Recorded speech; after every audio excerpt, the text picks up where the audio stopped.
After 2023, Sino-US relations have undergone a significant change, and the trend of change is not good for China. As a responsible world power, China has been actively maintaining bilateral relations with the United States, hoping to better stabilize the results of peaceful development. However, the United States' attitude towards China is not friendly, and it has been increasing sanctions against China. On top of that, there are efforts to try to decouple economically from China, not only actively downgrading Sino-US trade, but also guiding large American companies to de-Sinicize as soon as possible. Take Apple as an example. Now Apple is actively transferring the industrial chain, and most of them have been transferred to the Indian market. In this regard, the American stock god Buffett raised objections. In his opinion, moving Apple out of the Chinese market is really a stupid move. Let's take a look at Buffett first. He is dubbed the god of stocks by netizens, which shows that he himself is quite legendary. In the past few years, his name can be seen almost every year on the list of the world's richest people. Compared with other entrepreneurs, his situation is relatively special. What he does is not industrial business, nor internet business, but financial investment. He was able to obtain such considerable wealth by virtue of his keen market sense and forward-looking development vision. As a well-known high-tech enterprise in the United States and even in the global market, Apple has always been a well-recognized large-scale international group. Recently, for its own development, but also in order to actively respond to the relevant policies of the United States, Apple finally made the choice of industrial chain transfer.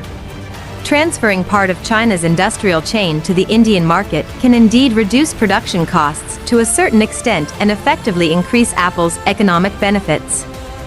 At the same time, Apple can better express its political stance and always stand on the united front with the country. But Warren Buffett, the stock god, believes that Apple's approach is unwise, even a bit stupid. Apple is not the first international high-tech company to enter the Indian market. Prior to this, Chinese high-tech brand Xiaomi had tried in the Indian market. We thought this would help the Xiaomi brand expand its influence in the Southeast Asian market, but we didn't expect that not only did it fail to achieve international business growth, but it also suffered a big fall. Through this incident, many Chinese companies have realized the complexity of the Indian business environment and will not easily choose to transfer the industrial chain to the Indian market. In addition, the previous Foxconn also suffered losses in the Indian market. In the end, in order to complete Part A's order, it had to seek help from mainland China.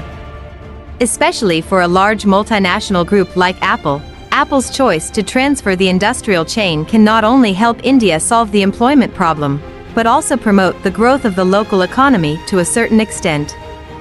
However, while Apple can bring benefits to the Indian market, the Indian market may not necessarily bring the same benefits to Apple. Although Apple officials have now made it clear that Apple's latest flagship mobile phone will be produced from an Indian factory. But we all know that India does not have a complete industrial chain, nor does it have mature enough experience and technology. In the process of production, it is difficult to guarantee the quality of the product to the greatest extent. From this point of view, it is still very risky for Apple to make such a decision. In the end, whether Apple keeps its industrial chain in China or migrates to India, Apple is still an American company. If China and India want to achieve more stable development, they need some high-tech companies as powerful as Apple to be born in these two countries. What do you think about this? Please leave a message in the comment area below.